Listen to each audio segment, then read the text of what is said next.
Halo semuanya, sebelumnya perkenalkan, nama saya Desra Surya Saragi. Saya dari Manajemen Sumber Daya Perairan Fakultas Perikanan dan Kelautan Universitas Riau, NIM 2104112051. Saya membuat video ini yaitu sebagai pemenuhan tugas akhir praktikum ekologi perairan yang saya masuki di kelas bimbingan yaitu pada hari Rabu, sesi ketiga, kelompok 2, asisten dosen Kak Vivi Elvira. Saya mendapat materi yaitu dari modul ketiga dengan judul bentos dan nekton. Apa yang dimaksud dengan bentos? Bentos adalah organisme dasar perairan, baik berupa hewan maupun tumbuhan, yang hidupnya di permukaan dasar perairan maupun di dalam dasar perairan. Berdasarkan kebiasaan hidupnya, bentos dapat dibagi menjadi dua, yaitu infauna dan epifauna. Infauna adalah organisme bentos yang hidupnya menetap di dalam sedimen atau substrat. Contohnya yaitu kelas bivalva dan polychaeta. Sedangkan epifauna yaitu bentos yang hidupnya berada di permukaan substrat atau sedimen dengan contohnya yaitu kelas krustasea dan larva serangga. Sedangkan berdasarkan ukuran tubuhnya, bentos dapat dibagi menjadi tiga, yaitu yang pertama makrobentos, yaitu kelompok bentos yang ukuran tubuhnya lebih besar dari 2 mm.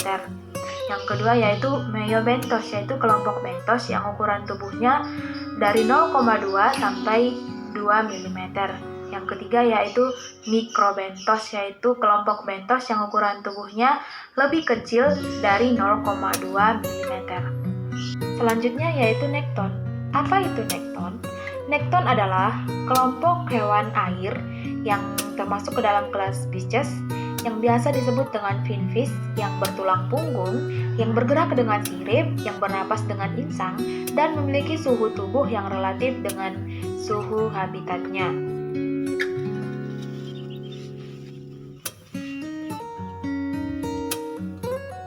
Untuk praktikum kali ini, saya akan melakukan pengambilan sampel bentos dan nekton. Adapun alat yang akan saya gunakan untuk pengambilan sampel bentos yaitu yang pertama pipa paralon dan yang kedua plastik sampel. Mengapa saya menggunakan pipa paralon? Karena stasiun pengambilan sampel saya adalah cairan yang dangkal. Kemudian plastik sampel yaitu sebagai tempat sampel yang akan saya temukan nantinya. Selanjutnya pengambilan sampel yaitu dengan cara menancapkan pipa paralon ke permukaan air.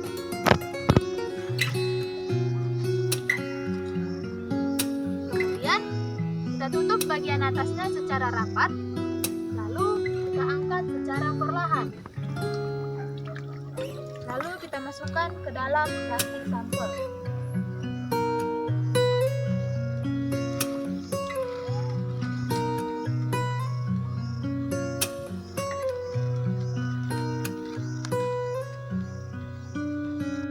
Demikianlah pengambilan sampel bentos di permukaan air dangkal. Setelah melakukan pengambilan sampel di lapangan, kita melakukan penyaringan sampel bentos dengan ukuran standar 30. Berikut cara penyaringannya.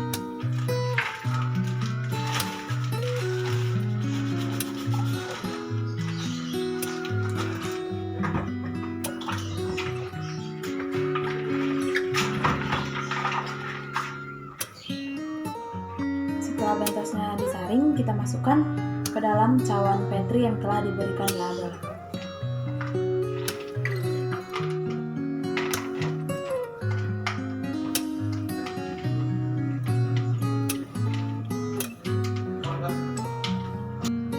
Setelah sampel bentosnya kita letakkan di cawan Petri, kita ambil dan kita amati di bawah mikroskop.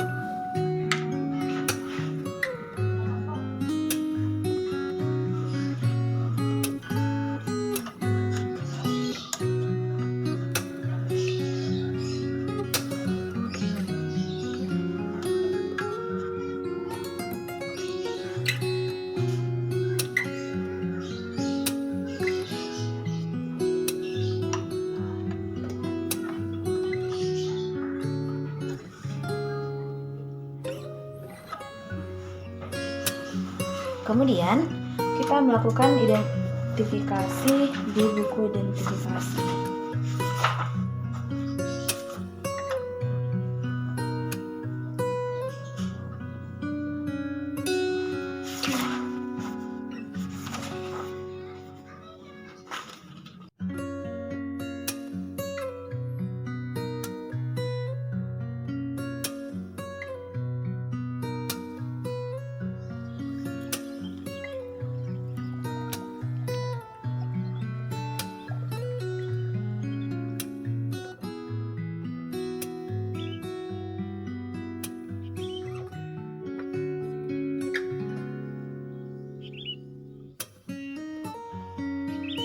Selanjutnya, saya akan melakukan pengambilan sampel terhadap nekton dengan alat yang saya gunakan yaitu tangguk dan plastik sampel. Arti nama nekton pertama kali dikemukakan oleh Ernest Haeckel pada tahun 1890. Nekton berasal dari bahasa Yunani yang berarti berenang. Ilmu yang mempelajari nekton disebut nektologi, sedangkan orang yang mempelajari ilmu tentang nekton disebut nektologis. Nekton merupakan organisme yang sangat bermanfaat bagi manusia, terutama untuk perbaikan gizi dan peningkatan ekonomi. Tumpukan bangkai nekton merupakan bahan dasar bagi terbentuknya mineral laut seperti gas dan minyak bumi setelah mengalami proses panjang dalam jangka waktu ribuan bahkan jutaan tahun.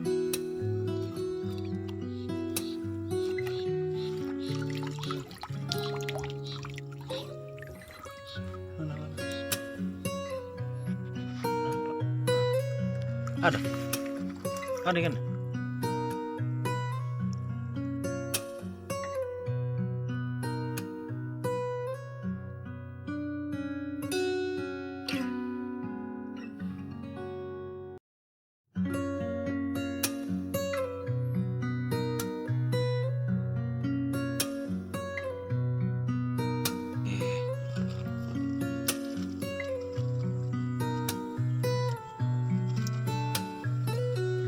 Baiklah, demikian pengambilan sampel terhadap nekton.